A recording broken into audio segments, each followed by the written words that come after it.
Okay, so actually, it's a good thing I'm working on this at the moment. Well done for trying that out. Okay, so you need to study your client or yourself when you're taking their measurement. Some people have slanted shoulder, some don't have slanted shoulder, some have straight shoulder. So obviously you have something like this.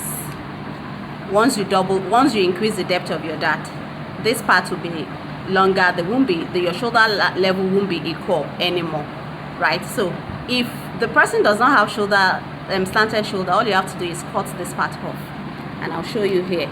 It's this part. So you just cut this off, ma'am. But if the person has slanted shoulder and it's not that slanted, right? You can connect your SP you measure certain amount, e.g. you can divide your original NP and this level, this line, right, into 2 and take half of it. That's your new NP. Then you join it back to your SP.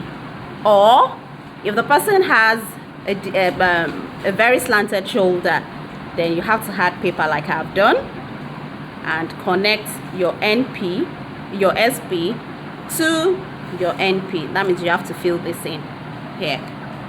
So you're connecting your NP to the SP, so you have to fill it in like so, right? You add paper underneath. That's it. That's probably what you're not doing. Well done again. Well done. I'm so happy to see that someone actually tried it out. Well done.